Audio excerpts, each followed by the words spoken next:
Hey everyone, and welcome to the Nerd Room, where we talk all things comics and movies. This is episode 50, and in celebration of that, we are going to be discussing Star Wars. I'm Reneo's Tim. I'm Troy. That's right, this is our 50th episode of the Nerd Room. Pretty unbelievable. It's huge, right? Yeah, we're closing in on the 52nd episode, which will be our 1 year anniversary. But we're getting the celebration started a little early, and we figured, why not celebrate our 50th episode by talking about something that we absolutely love? We got Rogue One on the horizon, we got all these action figures dropping, lots to discuss when it comes to episode 8, so we thought we'd wrap that all up into a nice celebratory episode here. Yeah, think of it as an annual, you could almost say, right? Yeah, awesome. And as a special surprise to myself, for the 50th episode, I decided I'm going to break my one rule when it comes to film watching. I'm going to watch the final Rogue One trailer live here on the podcast, and we're going to do a reaction discussion right after watching it. So, I'm super excited about this. I've been anticipating this for about a week when Troy and I talked about this last week. What we're maybe going to do for something a little different. Mm-hmm. There's been a lot of Rogue One trailers dropping. We haven't really discussed any of them for quite some time. Mm-hmm.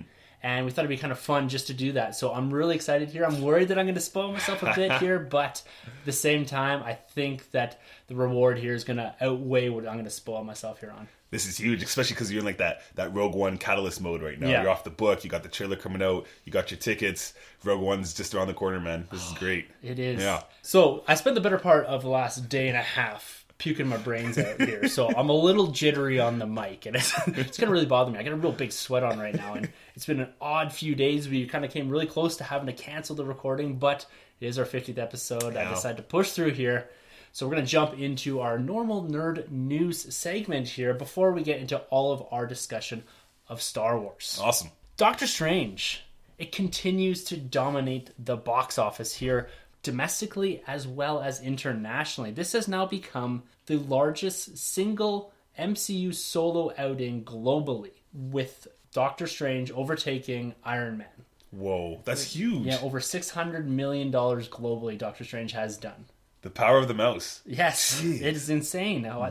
This character is doing now. That has not yet topped the Guardians of the Galaxy's $775 million-ish dollars. Right. So that is the kind of the new entry, largest haul globally. But Doctor Strange as a single solo figure is the largest grossing in the MCU right now. That's incredible. It'll be interesting to see his comic sales. Yeah, it will be. How that's grown. I'm sure it must have. Oh, definitely. Yeah. And I think going forward here, too, that we're going to see a lot more Doctor Strange. We know he's coming down in Thor 3. It's going to be in Infinity War. I would not be surprised if he's one of the first ones out of the gate to get a movie in Phase 4 as well. For sure. Right. Yeah, because this character, he's popped off big. He's done big money in China. Has yet to open in Japan yet. So this movie is going to push close to Suicide Squad, close to Batman vs. Superman. It probably won't overtake or actually match Batman vs. Superman, but it's going to be remarkably close for a movie about a C-list character going up against a Batman and Superman, right? That's it right. Shouldn't be that close. Yeah, especially now. I think he's going to become like a household name.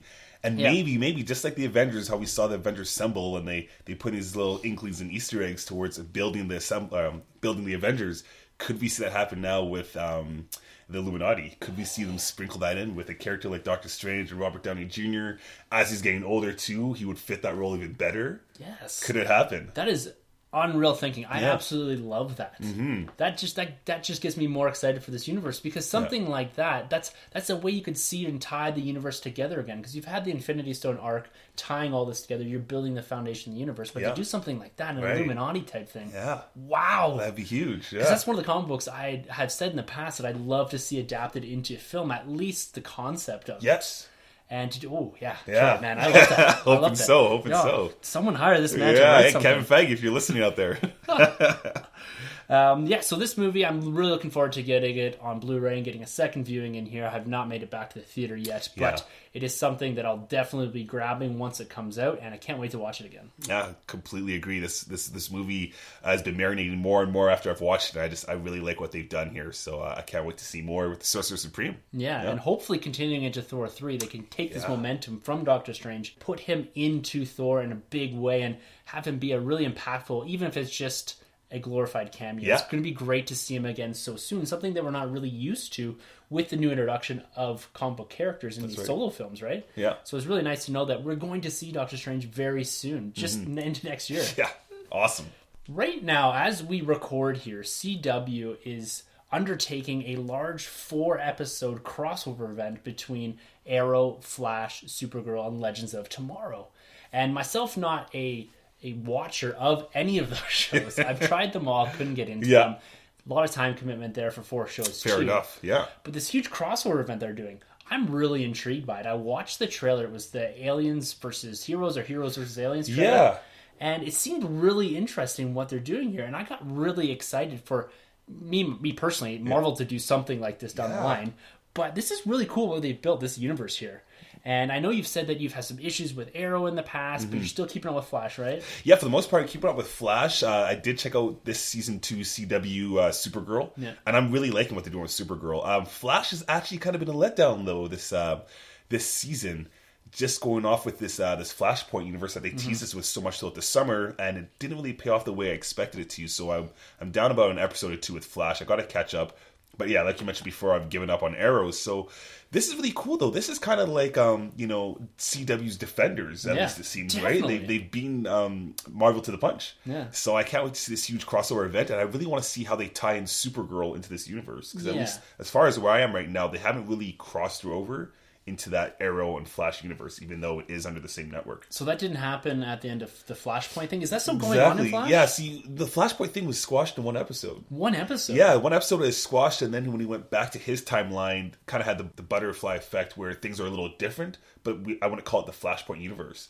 So it's a little weird, but I thought they would have brought her into that universe off of that. That makes the most sense. Right. I for sure would have thought that. And I would have thought they would have, at least extended that out to the winter finale or something like that. Exactly. Like pulling a whole universe through here. Like, that's a really cool concept. Yeah. And doing it in 1 episode.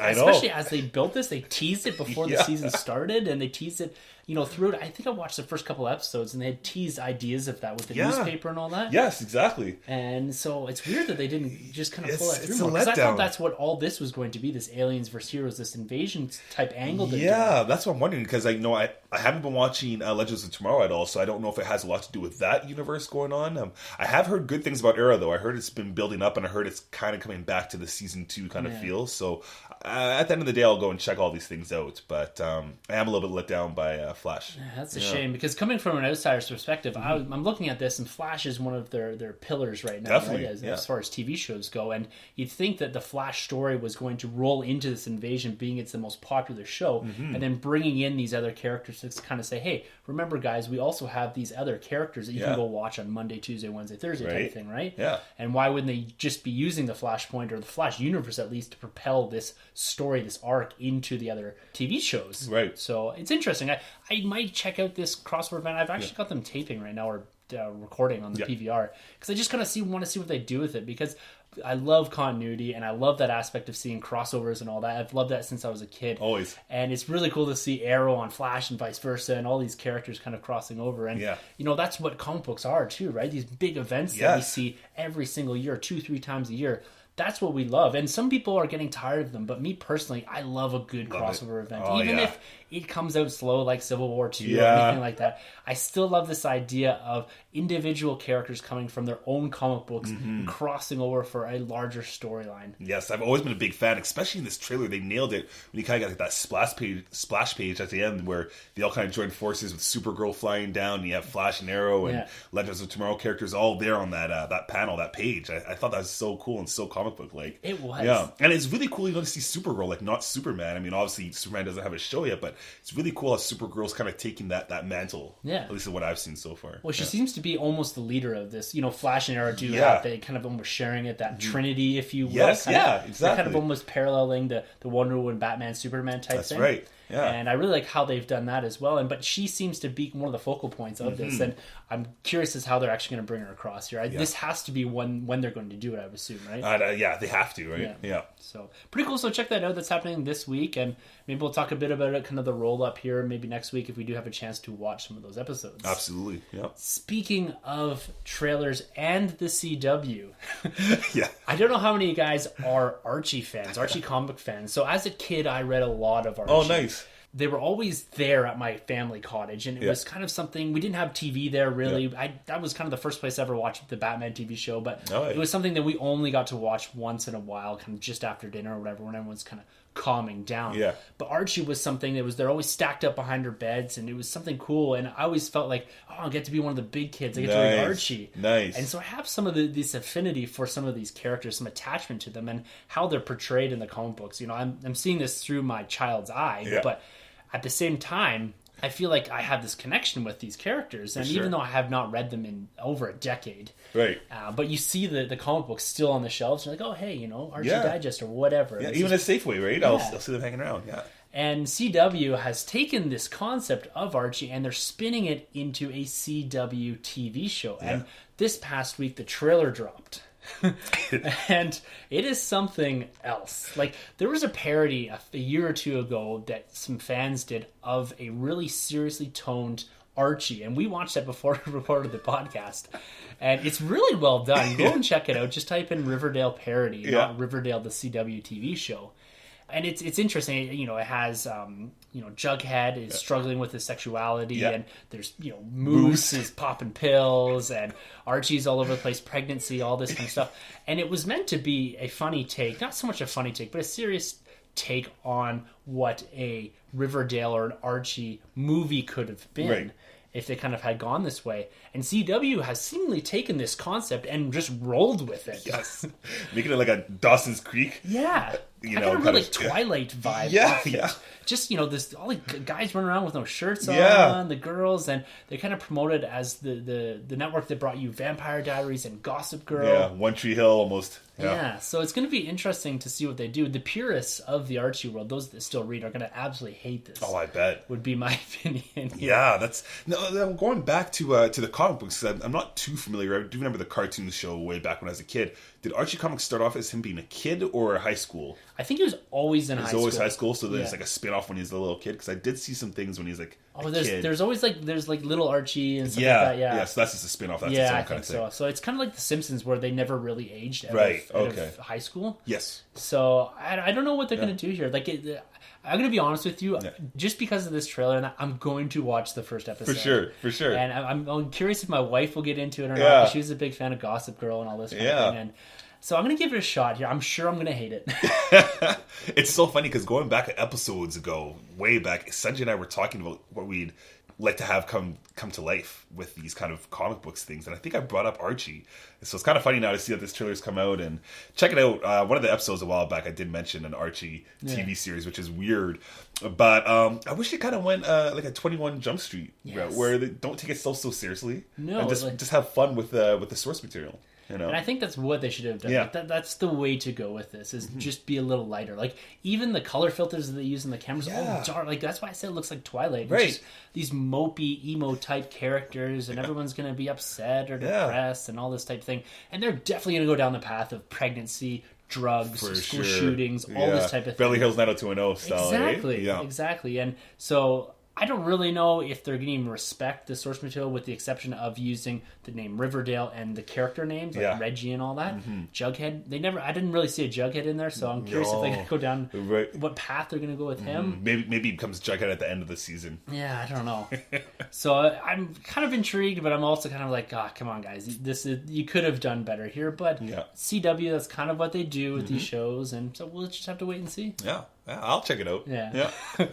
So last bit of news here. Ivan Reitman, the original director of the Ghostbusters, has been talking a little bit about the Ghostbusters universe. So a movie that wasn't particularly well received. And I just had a chance to watch this, and I cannot remember if I've talked about this yet on the podcast, but I'm going to say again, if I have, that I didn't actually mind it. It took me 2 viewings to get there. I did doze off. Yeah. I thought the ending was a bit ridiculous. Yes. Now that we're talking about this, I feel like we have talked about this. Yeah, we did mention the third act there. Yeah. So, but apparently they're kind of jumping a little headfirst into this universe and going to continue to pump out Ghostbuster movies. Thoughts on continuing this universe, and can they, write the path that they kind of went down with this? Are they going to keep the original cast that they have with the women and all that? Because I really like the cast. Yeah, the cast actually surprised me. They're actually pretty good. The one character, I forgot the actress's name. She's from SNL. I thought she was hilarious. Yes, she's great. I can't remember her name either. Yeah, the blonde one. But she was awesome. But to go further with this, I don't see what the point is. No. You know, I don't see what the point is. You could go forward if you want and, you know, do a Ghostbusters Academy or something and start training these other young and up-and-coming Ghostbusters if you want. But I've said this before, but they really should have not disconnected themselves from the original. They should have just continued the whole original continuity and kept going from there. Definitely. So I think they kind of put their foot in the mouth from that point, so... Yeah, that be something dramatically different. What that means, I don't know in this universe. Yeah, if you want to keep those characters, you'd have to switch it up a little bit, right? Yeah, because we've gone down the path of 3 movies where you do have ghosts invading New York or whatever, right? Yeah. So I don't know how you do something different or how you change that whole genre of kind of ghost chasing film or something like that. Yeah. I don't know, because you have to keep it in that comedy realm, but at the same time you have to do something different. So it's going to be difficult for them to come up with a script that is actually going to, you know, give them a movie that people are going to want to see. Because you do something very similar, people, it's just the same movie. It's your Ninja Turtles. It's all that. Yeah, thing, right? and you know, even part 2 originally got that kind of backlash because they essentially did the same thing that part 1 did. Yeah. Right? So I don't know. I think you'd have to do like some kind of spin-off even. Yeah. Just go somewhere else with it, keeping it in that universe, but go somewhere else. Yeah, well, I like the idea of like a Ghostbusters Academy. Yeah. The younger kids doing kind of ghost busting and all that. Right, yeah. So it's a property that I really enjoy, and I have enjoyed since I was a kid. I had all the action figures. And all the action figures are great. The vehicle? Oh, yes, I did, yeah. Man. Oh, like my dad, he always tells this story of I was a kid, and the door used to always pop off, and I just come up to him with the door in one hand and the car in the other. He said he put that door back on like 400 or 500 times. He says, I'm going to get your daughter something like that just so you have to do that for the rest of your life. Payback. Yeah. Did you have the base set with like the fire hall? And you can awesome, right? Yeah. Except for my mom gave it to my cousin, and then I never saw it again. Oh no, brutal. So disappointing. Like I loved collecting those action figures, and like I had Slimer. I still have Slimer around here somewhere. No way. Yeah, that's the only thing I have. Good set though. Good choice. Yeah. Yeah, definitely. So 50 episodes. Yeah, the big 5-0. Yes, we've got another celebration coming up here in a couple of weeks. That's 52 episodes, 1 year. And we're going to be announcing a few things on that podcast, a few changes and things that we're looking forward to in 2017.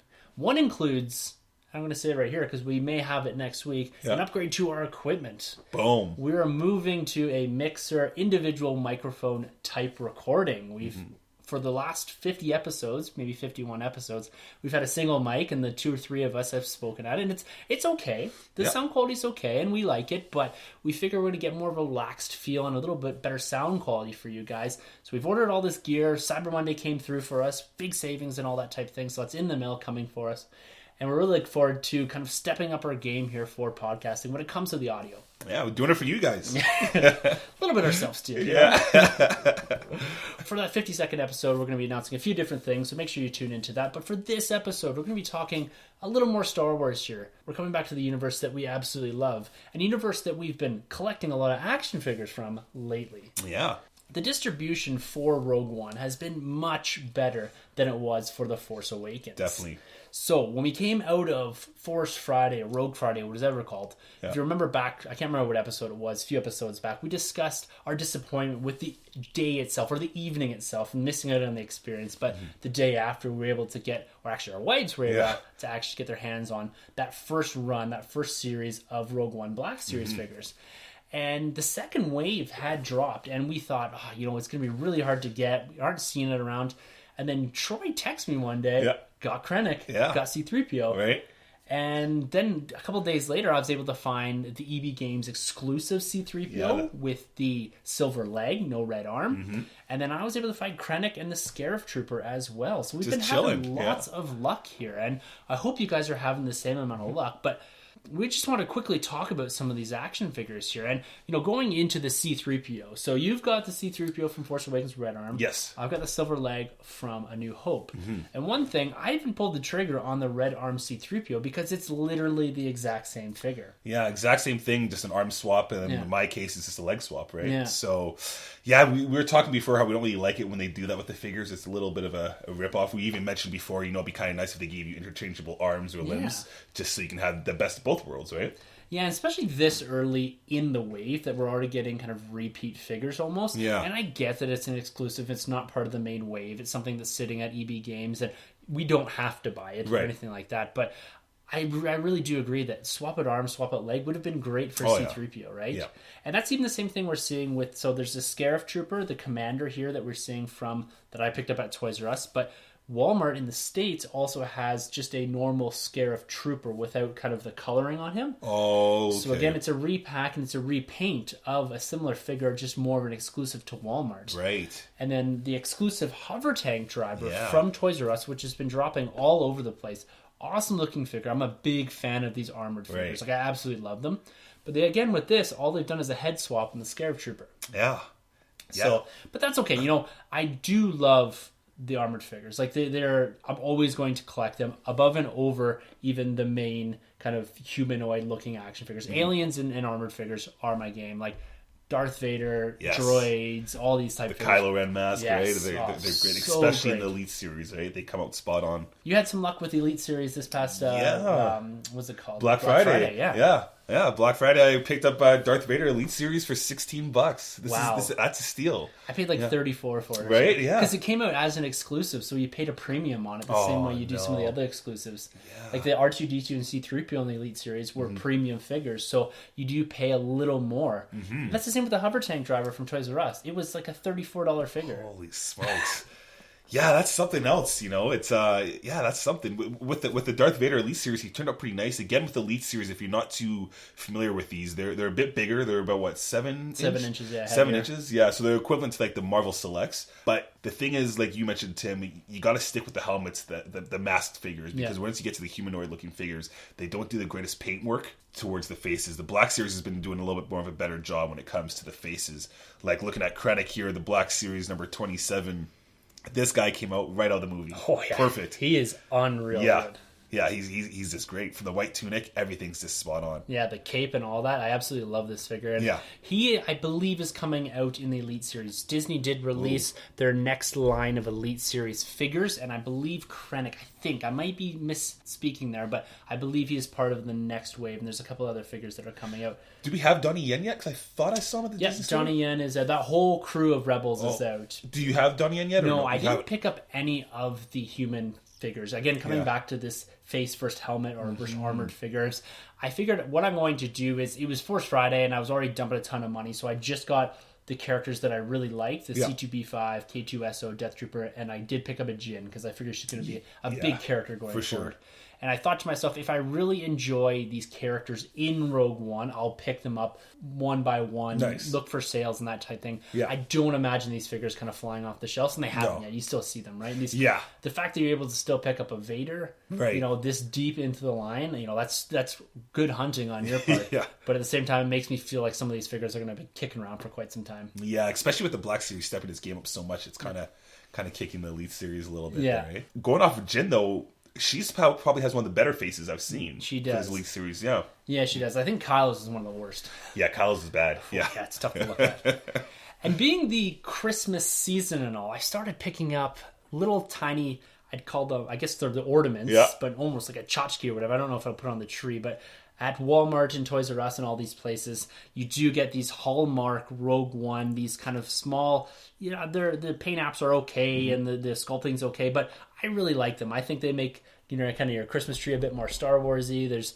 I picked up a First Order Trooper as well. I got the Death Trooper here, and there's a few others I'm going to pick up, and I asked my wife to grab me a few of these for Christmas. But I always like to have a Star Wars, at least somewhat themed Christmas tree. We kind of always do like the, you know, I've got the R2 lights on there and the Yoda lights on there, and it's really cool to see a lot of these characters kind of dropping in ornament form as well. That's great. Yeah, I gotta get myself a Vader one or something out there. That looks good though, the Death Trooper. Yeah, because these are just these tiny ones. I think they're about $6 a piece, and you can go to Hallmark proper and get I would say maybe a 4-inch Death Trooper that's really well sculpted, really well painted, but they're about $30. Wow. So I did pick up the exclusive Kylo Ren from last year. It's something that I thought I was going to continue with, but to be honest with you, the Kylo Ren, it just sat out on a shelf for a little bit, and then I've put it away after we moved, and I don't think it's something I would, especially with a little one, I'm going to put on a tree, because it's got, that lightsaber is going to pop off. Yeah. But I do like these ornaments, and I do like the collectability of them, and they are usually pretty exclusive, pretty hard to get, and so that always drives me towards buying something At least with Star Wars, I like the exclusivity. I always go after the exclusive pops, and I always try to chase the exclusive Black Series and that a little harder than I usually would with some other figures. For sure. We also got in the mail the other day. After I moved, I decided that I was going to send all of my Smugglers Bounty and Marvel Collector Corps boxes to Troy's house because I was uncertain about where we're going to live and how long we're going to live there for and all this kind of shit. But Troy, he's still bringing them over. Yeah, for now. He still admits when they show up. So we're going to open up right now, live on the podcast, the Rogue One Smuggler's Bounty box. I'm uncertain as what's going to be in here. Yep. It's a longer box than we're usually seeing. I believe there is 2 pops in here, but let's quickly get into this here. So we're going to pop her open. Boom. Yeah. So we got a Cassian Andor patch. We've got a K2SO pin. Very nice. Gotta love the patchwork that goes on with these packages. These are great. Yeah. All right, so we've got Rogue One t-shirt. Sweet. Look at the colors. See, again, they're keeping up with that blue color. Yeah, the blue that's gray. That's going the moon blue gray, yeah. I'll be wearing that to the opening day. Nice. Whoa. Oh, yeah, this is jam-packed here. So we've got a Jyn Erso number 148. With the hat on and everything, yeah. So we got almost a commando look to her. Mm-hmm. And then we've got a Death Trooper. These guys are a hit, man. The Death Troopers are taking over. Yeah, he seems to have some sort of rifle standing straight up. It's brilliant. I love, too, the exclusive stickers they put on these. Nice. Big fan. Yeah. And then we've got a Vader. I'm not even sure what this is. A candle? A Hikari. Wow. A Hikari okay. mini. Okay. These wow. are pretty, I did not know they're making minis of these. It's all red here. It's kind of got the sparkly background. Not a huge fan of the Hikaris. No. They're quite expensive, too.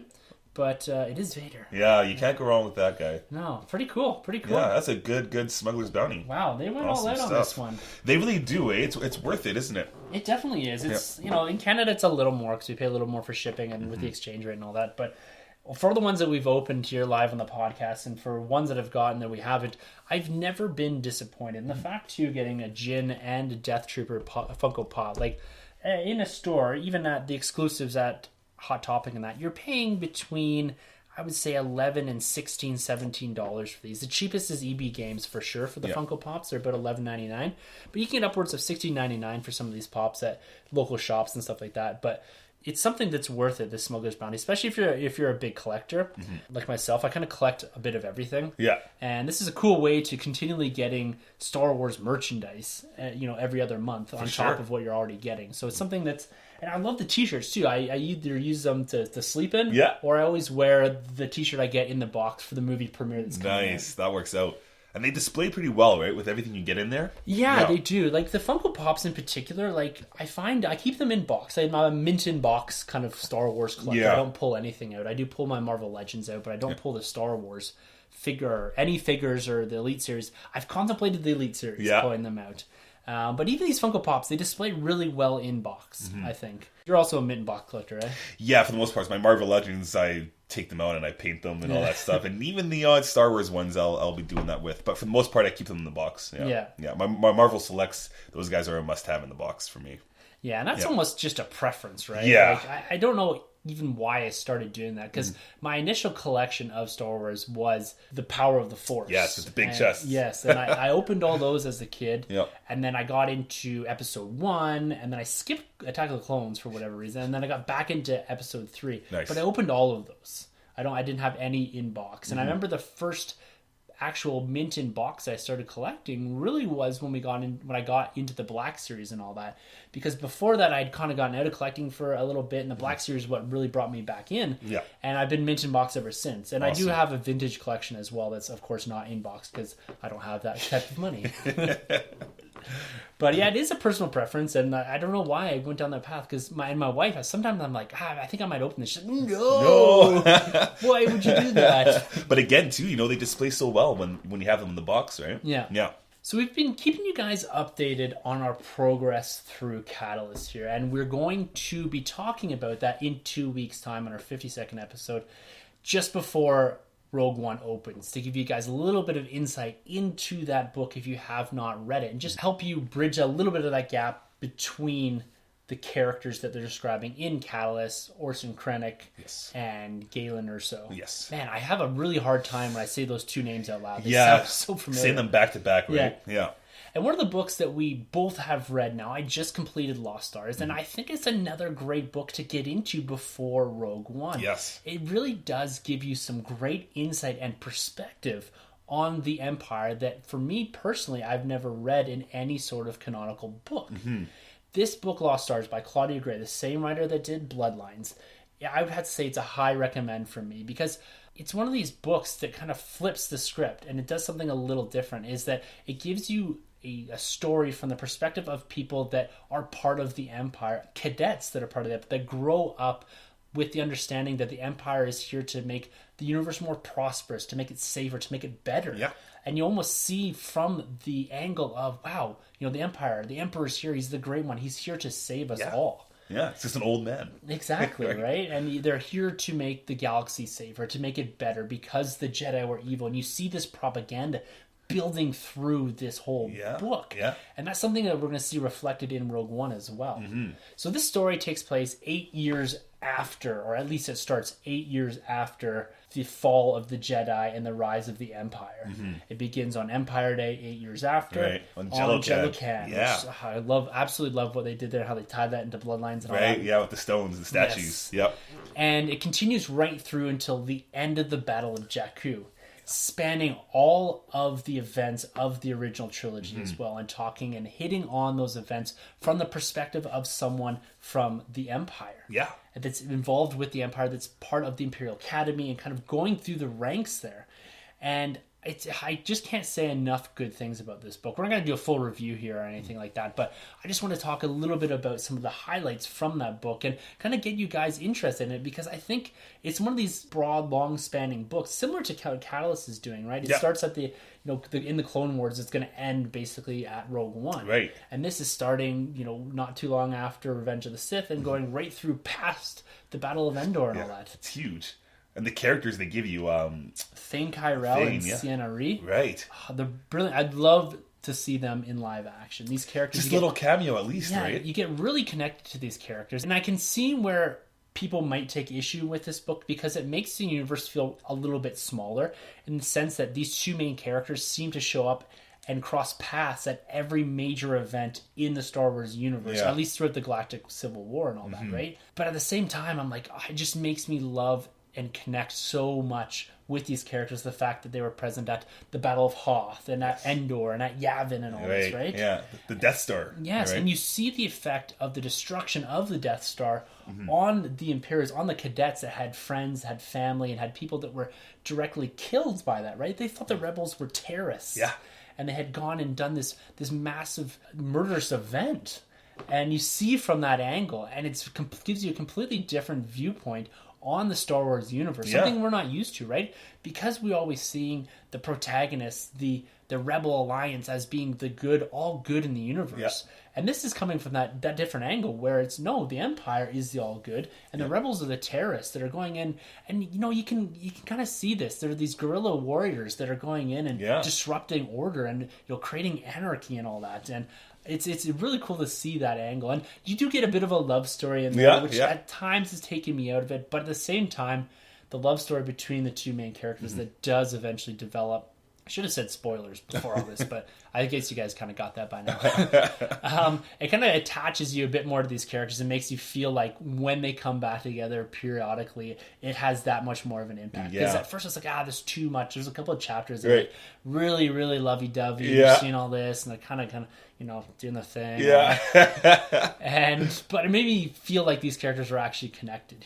And the characters, they grow. Really, you see these characters go from kids to full-on adults. Yeah. And again, this universe is so cool, because like you said, in these movies and these other books, you either see the perspective of a Sith or a Jedi, but to actually see the perspective of these civilians that live under the Empire. Yeah. And read textbooks that are based off of false history of Jedis turning against the Emperor, which is so interesting for me. I don't want to spoil anything to go along with that textbook little message there, but it's really cool what they do in this book. Awesome stuff. Yeah, and it kind of gives you a little bit of explanation of why the Jedi, like, you know, when they talk of, even when you get to A New Hope, there's talk like, God, the Jedi are myths and all that. It's all to do with the propaganda, right? Yes. And what they've done to the textbooks and all this. Yeah, stuff and then some of the main characters that we do see, like a Luke Skywalker or a Princess Leia, their little show-ups and their cameos, the way these characters react towards them is really something else too. Like, who's this Luke Skywalker think he is, or, you know, stuff like that, or Princess Leia, and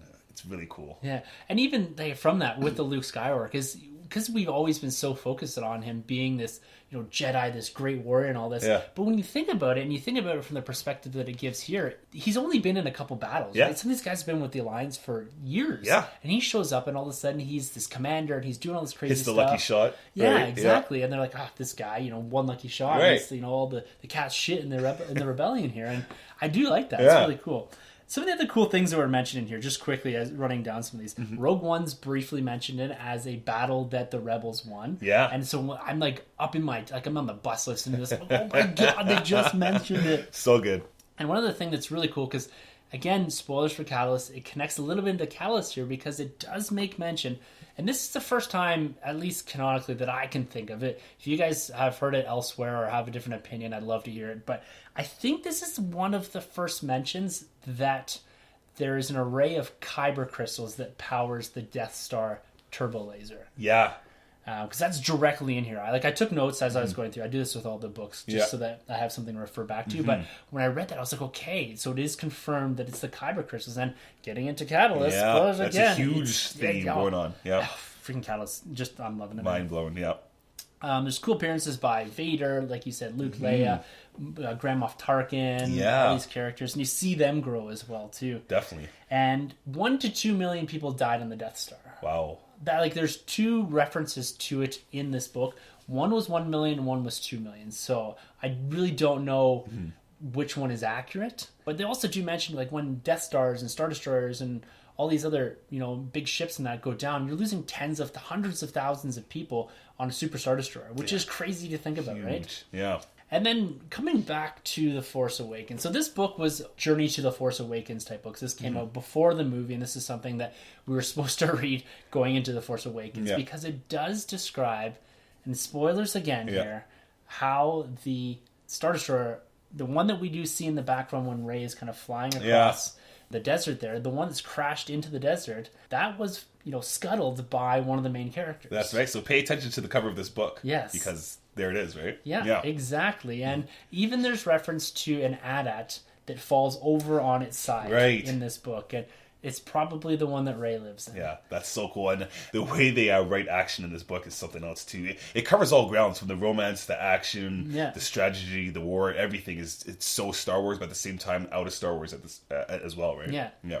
I think this is one of the best books I've read in the Star Wars universe right now. It's great. I'm really loving what they're doing with Catalyst and Bloodlines, and Ahsoka's really good. But for me, this is the one I was the most engaged with, I believe. And I think it was the different perspective, as well as tying into all the events that we're really familiar with, as well as expanding on some of those events. Even like there's even a scene when one of the main characters here, is on Hoth, and he's, you know, dealing with the Tauntauns and getting rid of them after when they learn that the Empire's on their way. Yes. It's really cool how they've tied in those events. And you always feel like when you're watching Empire or whatever, that these characters are just off screen. That's how they kind of make you feel, is like something's happening when they're talking about going after the second Death Star before the Battle of Endor, and Thane is there, but he's just off screen, right? Yeah. So it's great stuff, and you got to give it up to George Lucas, Disney's brain trust, right, with these writers, because obviously these guys are all connected. Claudia Gray and James Luceno and Paul S. Kemp. All these writers are all connected because the stories intertwine so well, right? Just little callbacks, which is something really cool because we're such big continuity people, right? Yeah. So that's always a good lookout. Yeah, Pablo Hidalgo and crew are doing fantastic over at Lucasfilm. They're keeping these books pumping out. And get into this one. I would even say before Rogue One, if you do have the time, grab the audiobook. Same with Catalyst, get into it. These books are must-haves. This is going to enhance the experience of these movies, I think, beyond even what we're going to be able to actually explain over a podcast here. I think just get into them. Get into them, yeah, for sure. I mean, I'm sure sometime down the road we'll do a whole big new canon book recommendation list for Definitely, sure. Yeah. We did that, I think, episode 8, which I think was Troy's first episode. Yeah. And we talked about the new Star Wars canon. This is before Bloodlines and Catalyst and all these books, and before Rogue One was, I think, even maybe announced officially. But that's right. We got Thrawn coming up soon too, right? Yeah, we're expanding the saga again here to episode 8. And there's been lots of little rumors coming out, particularly when it comes to Ben Kenobi's potential involvement in a saga film again. Yeah. So one of the things that we've been speculating on and discussing, and I know you've been really pushing for, Troy, here, definitely, is a Obi-Wan Kenobi with Ewan McGregor solo film. We do see a lot of good stories coming out of the Star Wars comic book right now, and the fans are clamoring for Obi-Wan, for Ewan McGregor to retake that role. And there was a quote from a source somewhere in Lucasfilm or somewhere on the internet that they're not quite finished with Obi-Wan in the saga films, and that's why they haven't gone down the path of a solo outing. And that really intrigued me, because I'm thinking to myself, a solo outing is probably going to be between Revenge of the Sith and A New Hope. Yes. So how does that really have impact on, say, an episode 8, episode 9? Right. We may get him as a Force ghost of some sort, advising Luke or maybe advising Rey to some degree. Yep. Or do you think that maybe Rey is a descendant of Obi-Wan and that's how they're going to work him in? It's going to be more of a flashback type appearance in explaining that? Because if you do make a solo outing, you have to kind of work in this flashback. And if you're not, at least 100% sure what you're going to do in episodes 8 and 9, you may not want to step on your own toes here. Yeah. So what do you think they could be doing here? Yeah, it's tough to say. I mean, the easy answer is we most likely see him as a Force ghost, right? Yeah. Because we haven't seen him. Obviously we didn't see him in the last movie, but we did hear him in the last movie, right? We with his voice and Ewan McGregor. House Guinness. Yes, right. So we saw those voices, or we heard those voices in that film. But I don't think he's connected to Rey. I don't know how that's going to work because the age difference, right? And Obi-Wan, he didn't run around with anybody. No, if you watch the Clone Wars, he had his chance, and and that was that. So I don't know how that's going to work, but I'm excited to see more Obi-Wan. If he's a Force ghost, that'd be awesome, because I'd love to see him train more with Luke. If we get to see him on that island with Luke and doing all sorts of things, because there's lots of rumors that he is either Rey's grandfather or Rey's father, something like that. And I agree with you, though. I don't think the time really lines up here. He's a very devout Jedi. You don't really ever get the hints, and I haven't watched the Clone Wars, but you don't really get any hints that he's kind of been out there, planting a seed across the galaxy. That's right. Like that. Yeah. He does become this hermit man, and we do see some of the events and what he's been doing on Tatooine in the comic books. Yes. But at the same time, you never get this feeling like he at least has a kid, and then that kid has a kid. Like, it just doesn't really fit for me. No. But one of the theories that I really like, and I've been thinking a lot about lately, is Rey as a Palpatine. Okay. Rey as a Palpatine. Yeah. Okay. Let's think about this. Okay. Because we read the books and all that, and they give us some clues at least as far as timelines. Right. So, Bloodlines. Yes. Happened 6 years before The Force Awakens, right? And we know in that story that Ben Solo is with Luke training. Yes. So that gives us at least a point in time when we know that Ben has not turned yet, has not taken the Knights around and decimated the Jedi school. Right. So, how old do you think Rey is when she's dropped off on Jakku? Maybe 6, 7? Yeah. So I put her at most 10. Yeah. I don't think she's that, but I agree with you kind of in that time. So if she was Luke's daughter or someone of importance or a Jedi or anything, she would be training with them at that, 6 years prior, because she's what, I'd say 19, 20 in Force Awakens? I think so. Yeah, I think she's 19. Yeah. So she would have had to been dropped off at least 10 years prior to The Force Awakens, which puts it in a time frame when there's still a Jedi school, and Luke and Ben Solo hasn't turned on the Jedi Order, or what's becoming the Jedi Order. So why would she have been dropped off? And then when you link up the fact that Han, when you look at him, he's always feeling guilty. Yeah. And there's something there. I feel like he's the one that abandoned her. And the fact that he was right there to pick her up, were they watching her? See, it's interesting you said with Han Solo, because I always got the impression after reading Bloodlines why Han Solo looks at Rey the way he does is because he sees, I forgot her name in Bloodlines, starts with a G. She's, the pilot. Yeah, because he kind of trained her, right? Yeah. So I always got the sense because he picked up these... Greer. Greer. He always picked up some of these pilots and took them under his wing. Yeah. So I always kind of got that impression that he looked at Rey like Greer. That's just kind of my idea there. Yeah. But okay, so keep going then. Keep going with this theory. I'm just looking at it from a timeline perspective, and the reason she would be abandoned before the Jedi Order fell. And the only thing I can think of was that they're hiding her for some reason. So you look at the original trilogy, you look at the prequels, it's a Palpatine versus Skywalker. Yes. And wouldn't it be cool if, the follow-on saga, the 7, 8, 9, is a Palpatine versus Skywalker, or I guess the Skywalker lineage. Yeah. But reversed. Okay. So where Rey is the savior, the one that brings balance to the dark side or to the Force, and Kylo is the bad guy, the Skywalker, right? Yeah, that's pretty cool because it's always been a Skywalker story, but this would still work. Yes, Ben is a Skywalker, yeah, right? He's of that lineage, even though he has a Solo last name, and Luke's still there. Exactly, and with Rey being abandoned, why would she be abandoned other than they're trying to hide her the same way that they tried to hide Luke, the same way they tried to hide Leia? Maybe when she was 8, 9, that's when Snoke rose to power or something to that effect. Right. I don't know. And maybe we'll get some inclinations of that in the Aftermath books. But the fact that we don't know much about Snoke and was he chasing her, and the way that Kylo always says, what girl, he's always very interested in the girl. Yeah. But I don't know what's going on. I feel like there's something there where she was abandoned because they were worried about her being influenced by the dark side, by a Snoke, by something like that, right? That's interesting, because I think, again, going back to Bloodlines, I think Leia mentioned something about how Snoke always wanted Ben, even, so it's... That was in Force Awakens, I think. It was Force Awakens, she twisted his mind. Yeah. So, and another interesting thing that J.J. Abrams, he had said not too long ago and debunked here was that Leia and Rey had never met before. Right. So that, takes her away from being a Skywalker, as far as I'm concerned, takes her away from being a Solo. Yes. So I was stuck on the idea that she was Rey Skywalker. I thought, this is an easy play. Right. This makes sense. It's a Skywalker story. Yes. But I really kind of like this theory now that she is a Palpatine, and they've hidden her. If you take and look at some of the elements of Rey, you can start to parallel them, but in reverse for the Skywalker story. And I think it'd be an interesting take. You're kind of replicating a bit of the original trilogy, but at the same time, I think it would be an interesting way to go. But could she be a clone of Palpatine? Because we do know with old canon that he was obsessed with cloning. Yeah.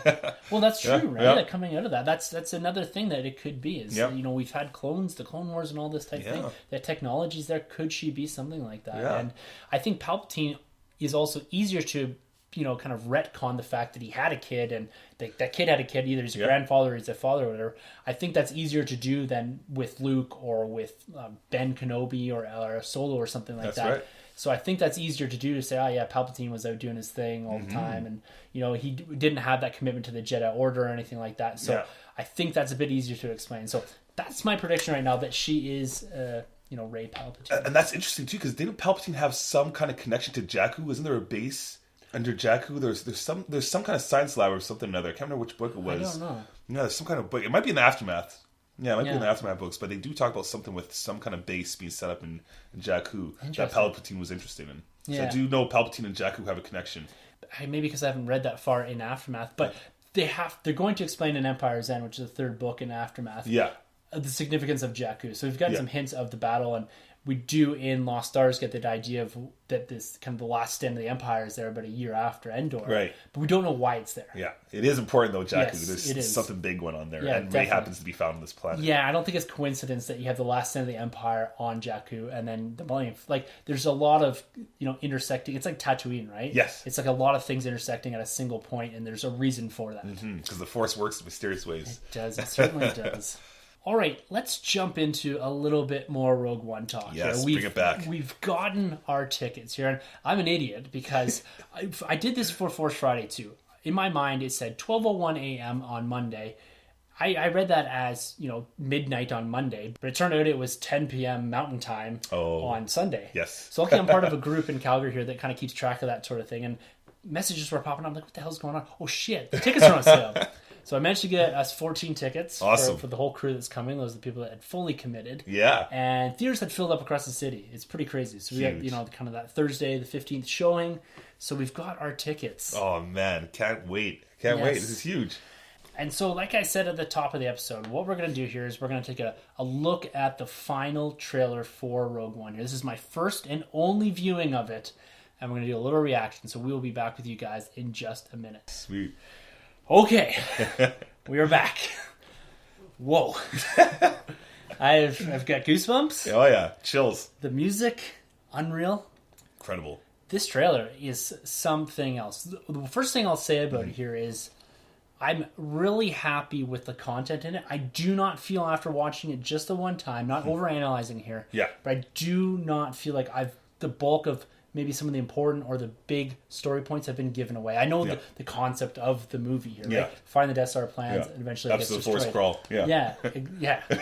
And I don't feel like much has been given away here. There's some cool scenes in there, but having only watched just the one time, I feel like that not a lot's been spoiled for me here. Yeah. Just my initial reactions here. Like, this looks incredible. Right? Like, they're kind of leaning a bit more on K2SO for this comedic kind of, breaking some of the tension. Yeah. I like that. It's perfect, right? Yeah. Yep. And looking at these characters, Jin looks fantastic. These rebels too, Donnie Yen and Donnie Yen's gonna be my guy in this one. all these He's great. Like, you just get this feeling. And okay, I gotta ask you a question here. So we do see the this what appears to be the beach fight or whatever. Yes. And we do see the shot at the AT-ACT, and then the X-Wings kind of roll in. Yeah. And then we do see some sort of X-Wing battle going on in space. Do you think that's Corona Squadron from Lost Stars? So I don't know, because I'm curious, are they going to tie that in? So Corona Squadron was the X-Wing squadron that Thane Kyrell, one of the main characters from Lost Stars, fought in. And when I saw kind of the yellowy helmet, I'm thinking, all I'm thinking is yellow Corona beer. But, Right. Could this be a tie to that? That would make a lot of sense. This could be exactly what we were just talking about before. Could we get these characters kind of just pop up in a nice little cameo in one of these films? That'd be huge. Awesome. It'd actually make a lot of sense. Yeah, right? it'd tie in nicely. Yeah. And it's not like you're really, and it wasn't really mentioned in the Lost Stars, but no, actually it doesn't line up because Thane doesn't join until after. Doesn't line up. It might be Corona Squadron, but it's not. Thane won't be in it because he doesn't join the rebellion in Lost Stars until just before Hoth. Yeah, that's right. That's his first big mission. Yeah. So, but it'd be interesting if they do at least say Corona Squadron, because it looks like it's an established X-Wing crew. That'd be a nice nod. But you're right, because he would be close to Hoth there. Yeah. But the appearance of Vader, I really like that. No talking lines yet that I've seen, at least. No. This trailer's a little different from the second trailer. It's a little less Vader in this one. Yeah. I'm happy with that. Krennic is looking so good. Right, especially coming off of Catalyst now. You just probably have such a better understanding and feel for this character. Well, I have the voice of Krennic in my head from listening to the Catalyst book. And now I feel like I'm so connected to this character, even though I've barely seen any footage of him. Yeah. Like, I feel like I got who this character is already in my head. And, James Osuna is doing such a fantastic job with Krennic's voice in here. I feel like, he's taken Ben Mendelsohn's, his characteristics, and I know you've said this numerous times, and just projected it into this book. Really has, Just let it all out on those pages. Yeah, those U-Wings are looking good. Oh, yeah. It's awesome stuff. Right? And the music, again, it just enhances everything. Did you think they gave away a little too much with that AT getting taken out there? Not really? Not really. For the first time watch, I guess? No, I think it's... You kind of get a feel for what's happening, and I like that this shows the strength of the AT-ACT and all this, and maybe it breaks a bit of what could be more tension in the movie theater with the X-Wings. If it's kind of like the start, or when the Resistance first fight the First Order on Takodana when they're at Maze Katana's castle. Oh, yeah. And the Resistance are coming across the water. Yeah. So that's and that, to me, is one of my favorite scenes in the movie. And that... If the X-Wings weren't already present in that battle, that may have spoiled that a bit, that they're actually going to get saved. Right. But at the same time, it's... I feel like this would be a part where the crowd would actually cheer in the movie theater when you see something like that, right? With the X-Wings. And because we have the U-Wings in there, maybe the X-Wings come in a little later, but you do see them fighting in space and all that. So it's going to be really... Oh, man. It's going to be a ride, man. I'm so stoked for this. Yes. It's this trailer is, I'm already into this 100%, but this trailer just reaffirms to me what this movie is going to be, and it's something different in the Star Wars universe. Yeah. Like Lost Stars was something different for the book reading, for the novel reading, this is going to be different for the Star Wars universe. This is going to give a completely different tone to these movies. I think it's going to propel these anthology movies into something that's going to be put more on a pedestal, even more so than maybe some of the saga films, is that we're comfortable with the saga films, but going away from what we're comfortable with, I think is going to really work in favor of the Star Wars universe here. Yeah. Just looking at what we're seeing here. Because this is a very different tone. Yeah, and it'll make you appreciate the saga stories even more so, right? With stuff like this. And it's like the books. It's those in-between stories that make you appreciate, like reading, even with Catalyst, the stuff that's going on during the Clone Wars, it makes me feel that much more appreciation for what happened during the Clone Wars. And the same thing with some of the other books that we've read too, right? Yeah, that's right. You know, it makes you want to go back to even watch Attack of the Clones and then Episode 3 and whatnot. And you know, with trailers like this, it totally kind of like puts a quiet on the whole reshoots. Oh, yeah. Whenever there's this scare going on there, and nobody's talking about that anymore. Yeah. It's gone quiet now. Yeah, well, if you go back a whole bunch of episodes, you'll hear Troy and I, we've never faltered on the fact that this is going to be an awesome movie. And seeing this trailer now, having the tickets in hand, by the time this episode's drop, we'll be within the month of Star Wars Rogue One, or Rogue One, A Star Wars Story, whatever it's called. I should probably know that, but quickly before we take off here, what are your thoughts on there possibly being, or it's been confirmed, no opening crawl with this movie? I don't like it.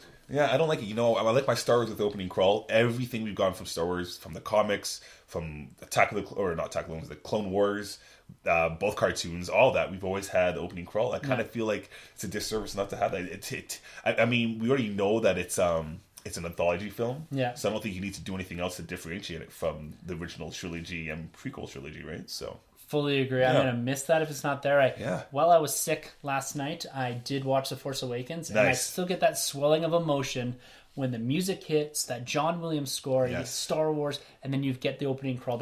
That is as much iconic as the score itself. It's the opening crawl, and it also helps bridge some of that gap for the average moviegoer, right? It kind of helps people understand what's going on. You get kind of this preamble to what exactly has happened, because even you think of Force Awakens, they don't have that opening crawl. You have no idea really where Luke Skywalker is, at least to start, right? Exactly. Do you think they did this to kind of distance themselves from the prequels maybe more, or did they do this just so they can kind of have their hands free a little bit more so we can get other books and whatnot to lead up to this? I guess we have Catalyst though, right? Yeah, so I really don't know. Kathleen Kennedy did state that being an anthology movie, they wanted to do something different. So they might try to start a new tradition with the anthology film, some other way to open the film. I really do hope that they do open even with just a logo or whatever, and they still pan down from the stars onto a ship. I mean, Rebels does it. Yes, right? It does. Yeah, and you know, Force Awakens, like all these movies do that, and that's part of the Star Wars experience, is that opening crawl. Now, I'm going to miss it if it's not there. I'm sure it's not going to be the end of the world, but at the same time, I really just hope they still have that score at the start. They have to, but maybe we'll get after credits. Maybe they'll take a note from Marvel there. That would be interesting to do something with the anthology after credits. Right? Yeah, wow. That could be something else. Blew my mind, man.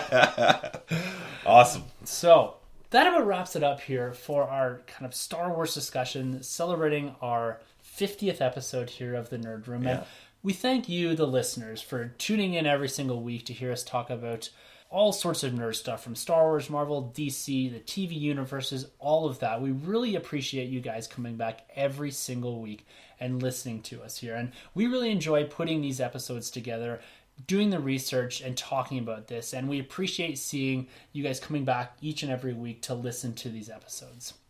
Yeah, great stuff, guys. Please keep it up, and always hit us up in the chat boards and let us know what you guys would like to hear come out from the Nerd Room. Yes, exactly. If you want to have a little input into the show, if you want to comments, theories, whatever, give us your theories on who Rey's parents are. Please. Whatever. Yeah. Always hit us up at #EnterTheNerdRoom. Our Twitter handles are at the end of the episode. You can always grab us at thenerdrm@gmail.com. You can hit us up on our Facebook page or also our YouTube page. Just search the Nerd Room Podcast on YouTube. Yes, and if you couldn't get enough Star Wars today, guys, please check us out on Monday with SW Rebels Alert. We'll be covering some more episodes of Star Wars Rebels Season 3. I completely forgot about that this weekend. I love that we get a new Star Wars episode every single week. Oh, yeah.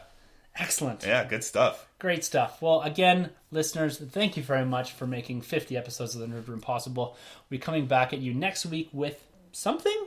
Yeah. And then the week after, it's going to be our Catalyst review and our whole build-up to Rogue One. Yes, the road to Rogue One. Yes. Cannot wait for that, and cannot wait for what we're going to see coming forward here. And like I said, episode 52, we're going to have a few other announcements Yeah. of what we're going to be doing in 2017 and going forward. Yes, sir. Awesome.